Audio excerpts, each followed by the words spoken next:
Thanks, everybody. I want to thank Joe Unison and also Tim Hobbs. That was great, and also the video. That was fantastic. I just want to point out something, that picture they showed with me holding the ball, that was the only time I caught a football. So, and they had to hand it to me. So,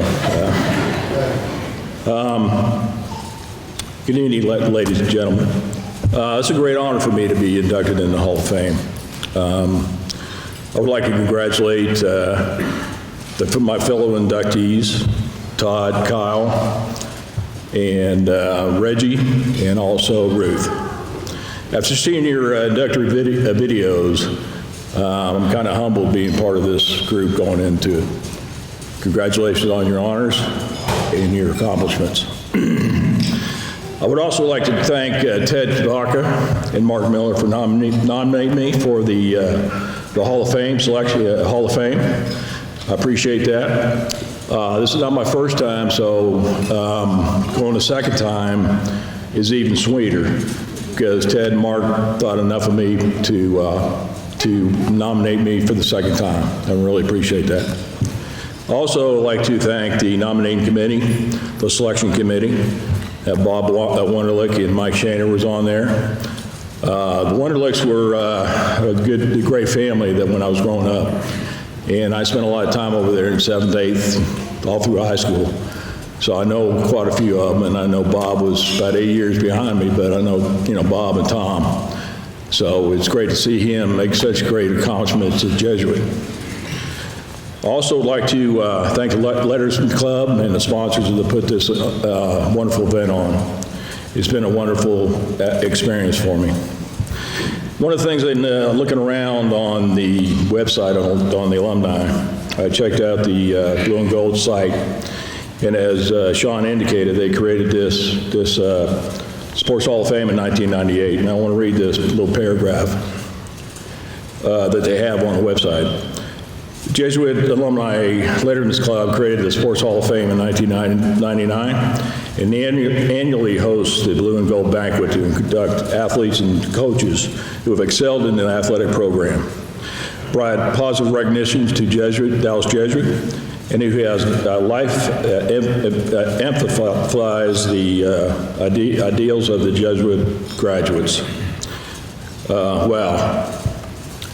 What an honor has been bestowed on me after reading that paragraph. I had to sit back a little bit and digest that, because it was pretty powerful to me on what this really means, this award, this induction.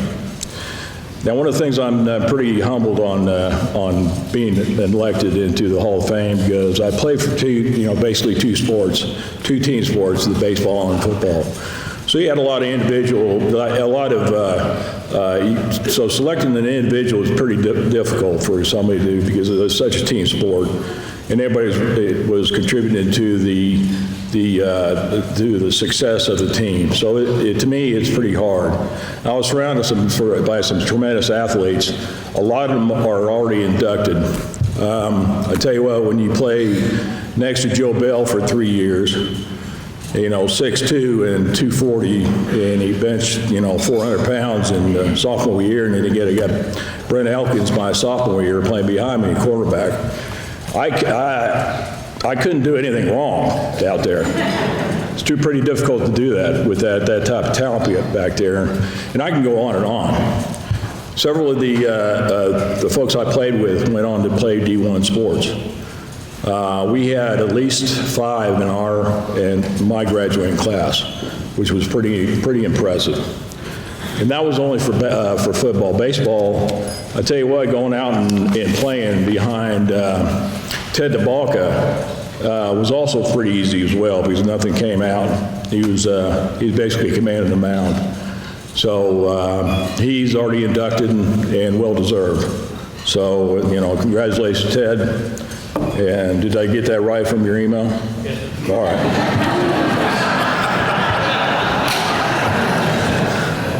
So I appreciate that. As an impressive young man, I was blessed at 10 and graduated from Jesuit College Prep. This is where I grew up intelligently and also spiritually. The experience set forth into what I am today after 40 years. It keeps going on. And I'm a better person for it. Being taught and mentored by teachers and leaders such as Father Jack Heaney, Father Pat Koch made a tremendous impact on me, and I'm extremely grateful. I was reminiscing with one of my 76 classmates on back in the 40th reunion we just had back last May. A man named Sterling McKenna, who is here tonight. Now, we were talking about different things, you know, what we did in the last 40 years and things like that, where we're at. But it came around to a conversation about Scottish Rite Hospital.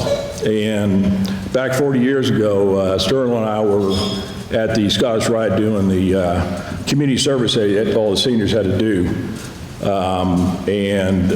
We both discussed what the impact that had on us as individuals, participating and playing with the kids down there. And to tell you the truth, I don't know who helped who down, you know, as far as when I was down there. I'm hoping that they got a little bit of break from their illness. But they gave me a tremendous boost, and also set the stage for the character I am today.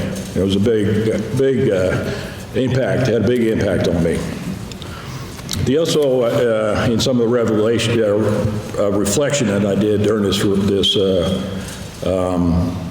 you know, trying to come up with this speech, I also found out on the retreats and, you know, what the retreats and the classroom exercise we have for theology about who we really are, what's your purpose. At a 15, 16, 17-year-old, it was very, it's hard back then, it was hard for me to grasp that type of and put my arms around, my head around that and what it really meant. But now going on 60, I understand what it really means. And so those are some of the life experiences that I experienced from Jesuit College Prep. Now, from a sports perspective, I was very blessed for attending Jesuit.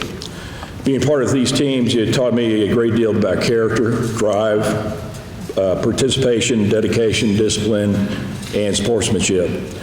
With raising 3 children, you realize you always want them to have the best teachers, leaders, and coaches. All those have a tremendous impact on molding my son's characters when I'm not there. So that is why I feel so blessed that I had so many great mentors here at Jesuit College Prep during my time. And there's 3 that really stand out that then bring out fond memories. And they are Coach Jerry Ryan, Coach Randy Sedney, and Coach Gary Prasquay.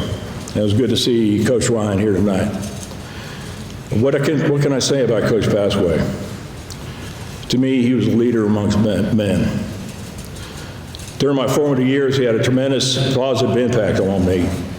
My 3 sons don't know him, but a great deal of what I instilled in them on character, responsibility, integrity is from his influence.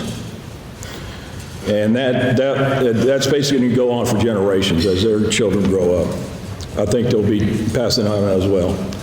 The other thing I'm very grateful is that he spent a lot of time back then with 8mm camera, with 8mm movies, splicing tapes for me to be able to go to Rice and get accepted to 3 of the military academies. So I'm always very grateful for that great man, Jerry Prasquay.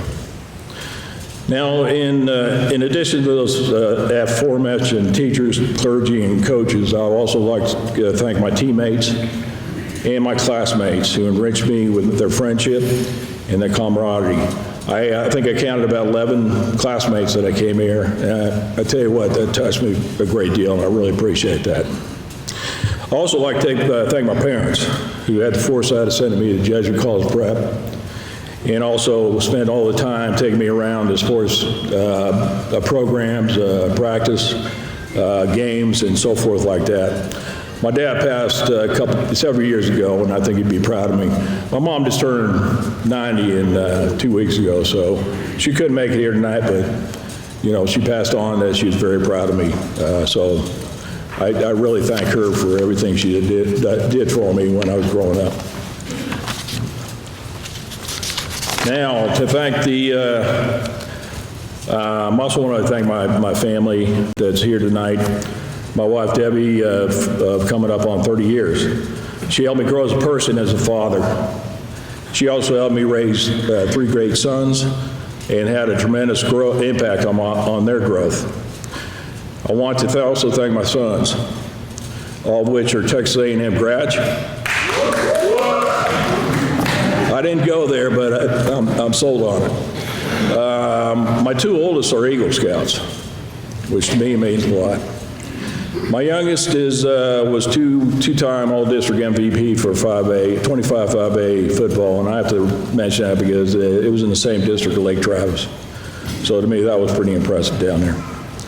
All excelled in sports throughout their lives and display all the characteristics that I mentioned earlier.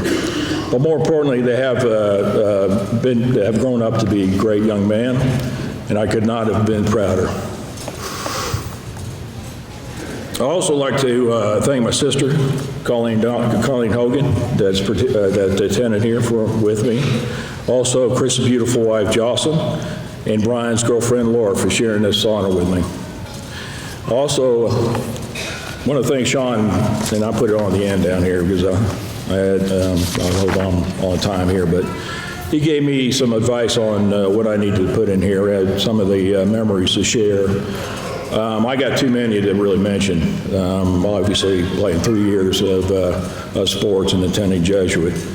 And, you know, 2 state championships. We went to state in my baseball last year. And all were very extremely positive. But there was a few things that came up in my mind. And it was probably for the only ones who really played for Coach Pasquay and Coach Sedney. And Coach Ryan also. And they are the 40-40 sprints on Monday. So everybody knows that. Power trap right, on 2. Mullet. Does everybody know what a mullet is? Now that's a fish without a brain. And I was a mullet for a lot of times with Coach Sedney. And of course, you know, I have to take him down, but Joe Eunice's dress code. He could play a game, the whole game, in mud. He'd come out with a clean jersey, take off his hat, and his hair was in place. That was pretty impressive. Now, in closing, I'd like to thank Sean Mullins, Ted, and all the volunteers that put this momentous event in place. It brought a lot of great memories for me, and I'll never forget this wonderful night. Thank you very much.